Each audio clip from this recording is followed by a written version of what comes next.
राजनीति, आंदोलन, किसान, करप्शन, गरीबी, इन सभी मुद्दों पर आवाज उठाएगा अब तक न्यूज इंडिया।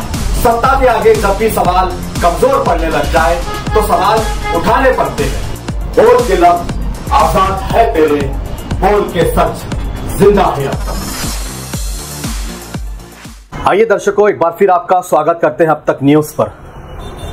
दर्शकों, आज हम बात करने वाले हैं लोकसभा का जो चुनाव देश में चल रहा है, तो वहीं धुलिया मालेगांव लोकसभा के चुनाव को लेकर ये हमारी एक तंजिया रिपोर्ट है, जिसमें हम तंज करेंगे कुछ सियासी लोगों पर और कुछ पार्टियों के होदेदारान व पदाधिकारियों पर। दर्शकों, जैसा कि आप जानते हैं कि हम हर सवाल पर किसी न किसी मुद्दों पर, किसी न किसी मौजू पर तंजिया रिपोर्ट पेश करते ही है, तो आज भी हम लोगों ने एक तंजिया रिपोर्ट तैयार की है। जैसा कि पूरे भारत में ये देखने को मिल रहा है सोशल मीडिया पर कि इस बार परिवर्तन की लहर है, तो वहीं भाजपा अपने 400 के पार के आंकड़े पर मजबूती से तैयार है। अब बात करेंगे धुलिया लोकसभा के चुनाव की। दर्शकों, सबसे पहले हमारी आपसे एक गुजारिश है कि अगर आप अब तक न्यूज इंडिया पर नए हैं या अभी तक आपने अब तक न्यूज इंडिया को सब्सक्राइब नहीं किया है, तो प्लीज सब्सक्राइब कर ले, ताकि हर सियासी खबर आपको अगर जाननी हो या हर खबर देश दुनिया की कोई भी खबर से आप आगाह रहना चाहते हैं, तब तक न्यूज इंडिया को सब्सक्राइब जरूर कर ले। आइए बढ़ते हैं खबर की तरफ कि खबर क्या है, आज की तंजिया रिपोर्ट हमारी किस पर है। दर्शकों, धुलिया लोकसभा के चुनाव में कई दिनों से बहुत ज्यादा इस बात की खबर चल रही थी कि बीजेपी के उम्मीदवार डॉक्टर सुभाष भामरे से कहीं पार्टी के पदाधिकारी, नेता, समर्थक नाराज दिखाई दे रहे हैं। तो वहीं डॉक्टर शोभाताई बच्चा जो नासिक से बिलोंग करती है और वो यहाँ धुलिया लोकसभा से उम्मीदवारी कर रही है, तो उनसे भी कहीं ना कहीं बहुत ज्यादा उन्हीं की पार्टी के लोगों में नाराजगी, तो वहीं आम जनता में भी इस बात की चर्चा थी कि धुलिया लोकसभा में पूरे मतदार संघ में क्या कोई उम्मीदवार नहीं था जो नासिक से उम्मीदवार दिया गया। तो दोनों ही उम्मीदवारों को लेकर नाराजगी कहीं ना कहीं दिखाई दे रही थी, लेकिन वो नाराजगी कहां तक पहुंच रही है और वो नाराजगी क्या रूप इख्तियार कर रही है। और अब सिर्फ चुनाव को आज 2 मई है और 20 मई को मतदान होने हैं, पोलिंग होनी है, यानी कि प्रचार के लिए अब सिर्फ और सिर्फ 16 दिन बचे हुए। आज की 2 तारीख भी गुजर गई, यानी कि अब सिर्फ 15 दिन बाकी है प्रचार करने के लिए। उसके बाद प्रचार बंद हो जाएगा और फिर सीधा मतदान होंगे। अब परिस्थिति क्या है दोनों उम्मीदवारों की, ये हम आपके सामने रखने जा रहे हैं। सबसे पहले हम बात करेंगे भाजपा की, बीजेपी के उम्मीदवार डॉक्टर सुभाष भामरे की, कि उनकी रणनीति क्या है और वो अभी तक अपने चुनावी इस प्रोपेगेंडे को कैसे चला रहे हैं और अभी तक उन्होंने क्या क्या किया है। जैसे ही डॉक्टर सुभाष भामरे की उम्मीदवारी का ऐलान हुआ, डॉक्टर सुभाष भामरे मैदान में आ गए और उन्होंने अपने कार्यकर्ताओं के साथ, समर्थकों के साथ मेल जोल शुरू कर दिया। तो वहीं वो अब तक के कई कार्यक्रम ले चुके हैं। पहला उन्होंने कार्यक्रम सटाना में लिया, जहां पर कार्यकर्ता मिलावा रखा। दूसरा कार्यक्रम उन्होंने आगार में लिया, वहां पर भी कार्यकर्ता मिलावा रखा। तीसरा कार्यक्रम मालेगांव शहर के बालाजी लॉन्स में लिया, वहां पर भी कार्यकर्ता मिलावा रखा। और चौथा प्रोग्राम उनका धुलियों में, जहां पर शिक्षित लोगों का उन्होंने प्रोग्राम लिया, टीचर्स लोगों का उन्होंने प्रोग्राम लिया, वहां पर भी उन्होंने एक मिलावा रखा हुआ था। यानी कि भाजपा के उम्मीदवार अव्वल दिन से मैदान में दिखाई देने लगे थे। तो वहीं कांग्रेस के उम्मीदवार के नाम का ऐलान काफी देर के बाद हुआ। उम्मीदवारों के अंदर उम्मीदवार तय नहीं हो पा रहा था कि कांग्रेस किसको टिकट देगी। फिर कहीं जाके डॉक्टर शोभाताई बच्चा का नाम यहां पर कांग्रेस पार्टी से फाइनल हुआ। अब कांग्रेस पार्टी की रणनीति क्या है, इस पर बात करते हैं। एक उम्मीदवार ने कितने कार्यक्रम लिए, कितने मिलावे लिए, ये हमने आपको दिखाया। अब कांग्रेस पार्टी के महाविकास आघाड़ी के उम्मीदवार के कितने कार्यक्रम हुए, ये आपको बताते हैं। तो सबसे पहली बात हम आपको ये बता दें कि महाविकास आघाड़ी के उम्मीदवार डॉक्टर शोभाताई का धूलिया के अलावा कहीं पर भी कोई भी कार्यकर्ता मेड़ावा संवाद नहीं हुआ। अभी तक उन्होंने सटाना, बागलान, मालेगांव मध्य, मालेगांव बाह्य, यहाँ पर कोई भी कार्यकर्ता मेड़ावा नहीं रखा।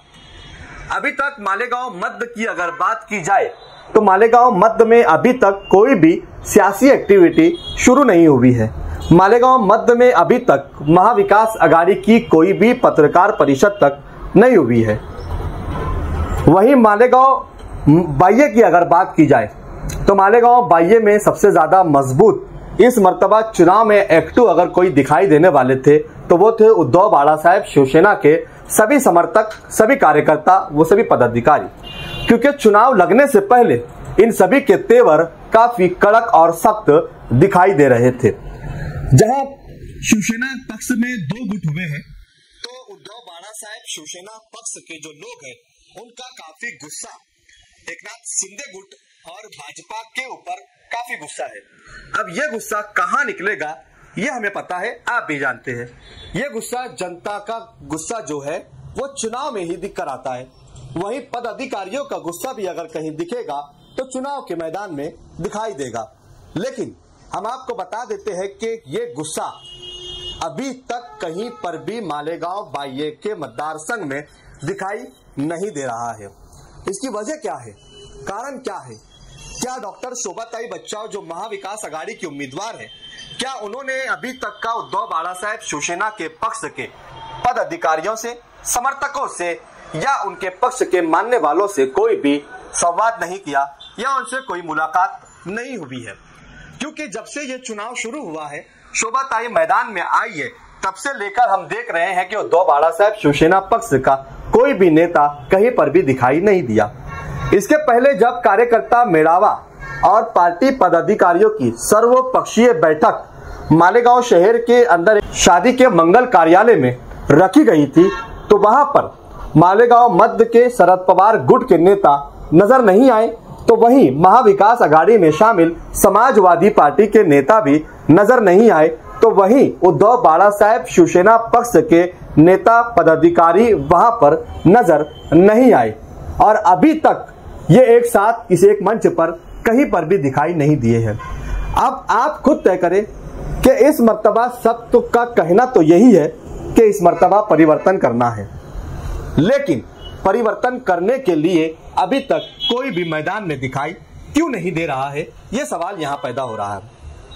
मालेगांव मध्य के नेता कहो या मालेगांव बाह्य के नेता, क्या शोभाताई ने इनसे संपर्क नहीं किया या इन पदाधिकारियों ने शोभाताई से संपर्क नहीं किया या फिर महाविकास अघाड़ी के सभी नेता बड़ी बड़ी सभाओं में एक साथ दिखाई तो दे रहे हैं, जहां उद्धव ठाकरे भी दिखाई देते हैं, शरद पवार भी दिखाई देते हैं, तो महाराष्ट्र के नेता और कांग्रेस के बड़े बड़े नेता राहुल गांधी भी उन सभाओं में दिखाई देते हैं।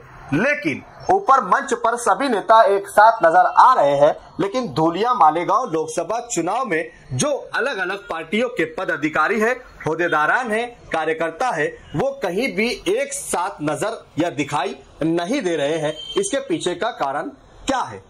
15 दिन बचे हुए हैं इस चुनाव के प्रचार को और अभी तक सर्वपक्षीय बैठक अभी तक नहीं हुई, कोई भी कार्यकर्ता मेड़ावा नहीं हुआ, कोई भी पदाधिकारियों की बैठक नहीं हुई और किसी भी पक्ष की ओर से कोई भी पत्रकार परिषद भी नहीं ली गई है। तो क्या मकसद है इसके पीछे का? क्या लगता है आपको? ये सवाल जनता के लिए है।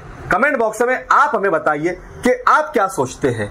आप अगर महाविकास अघाड़ी के समर्थक है, आप अगर कांग्रेस पार्टी के समर्थक है, आप अगर शरद पवार पार्टी के अगर समर्थक है, उद्धव बाला साहेब शिवसेना पक्ष के समर्थक है या समाजवादी पार्टी या महाविकास अघाड़ी में जितने भी लोग अलायंस किए हुए हैं, आप किसी भी पार्टी के अगर समर्थक होंगे और धूलिया मालेगांव लोकसभा से आपका संबंध है, तो आप कमेंट बॉक्स में हमें ये बताइए कि इन सारी रणनीति के पीछे का मकसद क्या है। ये सारे नेता एक साथ एक मंच पर क्यों नहीं आ रहे, और अगर ये देर से आएंगे तो देर से क्यों आएंगे? अभी तक ये सब नेता एक साथ क्यों नहीं आ गए हैं, जबकि सभी आक्रामक चुनाव से पहले दिखाई देते थे और सब इस मर्तबा भाजपा को हराने और शिंदे गुट को घर का रास्ता दिखाने की बात तो कर रहे थे, लेकिन जब सत्ता से हटाने और घर का रास्ता दिखाने का वक्त आया है तो सब के सब खामोश शांत बैठे हुए दिखाई दे रहे हैं। ऐसा क्यों हो रहा है, यह हमारा सवाल है और जनता के मन में भी यही सवाल उठ रहे हैं। आम जनता ये कह रही है कि अभी तक ये सारे नेता मैदान में क्यों नहीं आए हैं, ये सारे नेता प्रचार पर क्यों नहीं उतरे हैं, ये सारे पदाधिकारी पार्टी के नेता कार्यकर्ता समर्थक मैदान में दिखाई क्यों नहीं दे रहे हैं।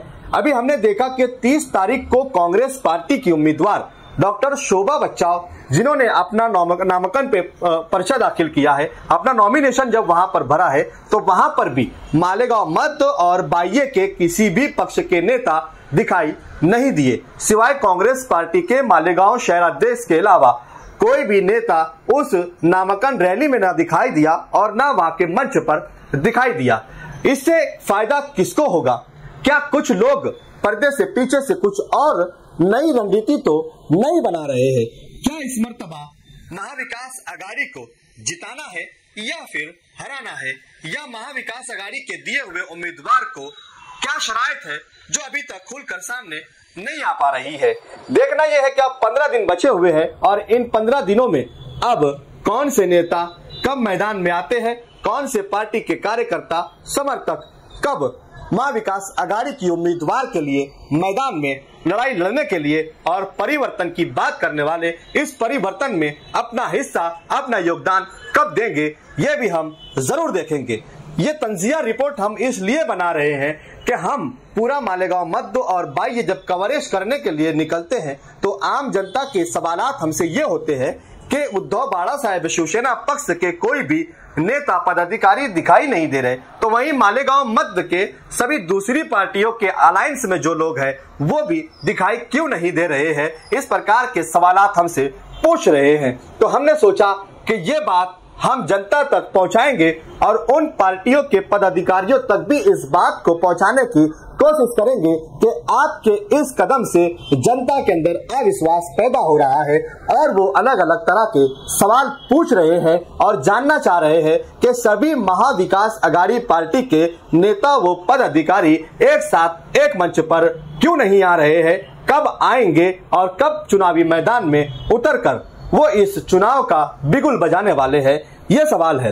आप अपनी राय कमेंट बॉक्स में हमें जरूर बताइए और जो अलग अलग अलायंस पार्टी के नेता पदाधिकारी होद्देदारान अगर हमारी इस न्यूज तंजिया रिपोर्ट को देख रहे हैं तो वो भी इसके ऊपर कब निर्णय लेने वाले हैं, या तो पत्रकार परिषद लेकर बताए या फिर कमेंट बॉक्स में बताए या फिर किसी भी अखबार में या किसी भी चैनल पर इंटरव्यू देकर इसका खुलासा कर सकते हैं। इंतजार रहेगा उन सभी अलायंस पार्टियों के पदाधिकारी नेता वो समर्थकों के जवाब का कि इनका जवाब कब आएगा और वो कब चुनावी मैदान में उतरेंगे। तो देखते हैं, जवाब का इंतजार करेंगे कि कब होगा इन सब सारे नेताओं का जनता को जवाब, जनता के इन सवालों का जवाब कब देंगे ये सभी अलायंस पार्टियों के मालेगांव बाह्य और मध्य के सभी पार्टियों के नेता। ये थी आज की हमारी तंजिया रिपोर्ट। आपकी अपनी राय का हमें इंतजार रहेगा। आप देख रहे थे अब तक न्यूज इंडिया। इसी तरह की खबरें देखने के लिए देखते रहिए, सब्सक्राइब कीजिए, लाइक कीजिए और शेयर कीजिए ताकि हमारा हर वीडियो आपको मिलता रहे। फिर मुलाकात करूंगा किसी नए सवाल के साथ। तब तक के लिए शब्बा खैर, शुभ रात्रि, जय हिंद, जय महाराष्ट्र।